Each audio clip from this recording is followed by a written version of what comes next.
அனைவருக்கும் வணக்கங்க. நந்திகேஸ்வர அஸ்ட்ராலஜி பேசுகிறேங்க. இப்போ துலாம் ராசிங்க, இதனுடைய குணநலங்கள் எப்படி இருக்குன்னு பார்க்கலாங்க. இது சரம் ராசிங்க, அதிக அலைச்சல் இருக்குங்க. ஆண் ராசி, உருவம் தராசுங்க.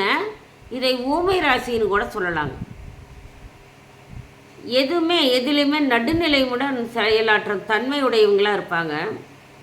வியாபார போக்கு அதிகமாக இருக்கும். வியாபார குணம் மற்ற எப்படிப்பட்டவங்கள என்ன கணிக்கும் தன்மையை வந்துங்க அதிகமாக இருக்குங்க. தீர்மானிப்பாங்க. தீர்க்கமான பேச்சு இருக்குங்க. உண்மையை கண்டறியும் தன்மை அதிகமாக இருக்குங்க. தலைமை பொறுப்பு அதிகமாக இருக்குங்க. மற்றவர்களோடு கூடி இணைந்து செயல்படும் தன்மையும் அதிகமாக இருக்குங்க. கருத்து வேறுபாடு இல்லாமல் மற்றவர்களை மதிப்பது, அளவாக பழகுவது, பேசும் தன்மை எல்லாமே கரெக்டாக வச்சுக்குவாங்க. அந்த அளவோடு இருப்பாங்க. மற்றவர்களின் உதவியை எதிர்பார்க்கும் தன்மை அதிகமாக இருக்குங்க. ஆணாக இருந்தால் பெண்ணாக இருந்தால் ஆணுங்க. எதிர்பாளரோட எதிர்பார்ப்பு அதிகமாக இருக்குங்க. காம உணர்வு அதிகமாக இருக்குங்க இவங்களுக்கு. இது தராசு எப்படி இருக்குமோ அந்த மாதிரி நடுநிலைமையாக இருப்பாங்க. இதுக்கு அதிபதி வந்துங்க துலாத்துக்கு வந்துங்க சுக்கிரனுங்க.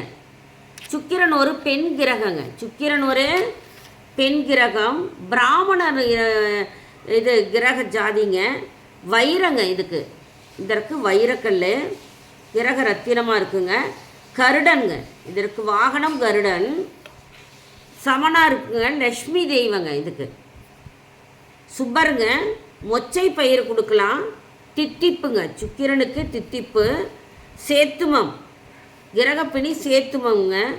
வடமொழி தெலுங்கு. வெண்பட்டு சுக்கிரனுக்கு வெண்பட்டுங்க. வெள்ளி கிரக உலோகம் வெள்ளிங்க. வெள்ளை கிரக நிறம் வெள்ளை. கஞ்சனூருங்க. வெண்தாமரை மலருங்க. கிரக மலர் வெண்தாமரை மலர். அத்திமரங்க. கிரகமரம் அத்திமரம். கிழக்கு திசை. கோச்சார நாட்கள் வந்து ஒரு மாதம் ஒரு வீட்டில் ஒரு மரம் சஞ்சாரம் செய்வார். சுக்கிரனுக்கு என்ன 6ங்க. சுக்கிரனுக்கு என்ன 6. இப்போ வந்துங்க இது நவ கிரகங்களுடைய அம்சங்கள். இது ஊமை ராசி. தராசுங்க நடுநிலைமையாக இருக்கும்.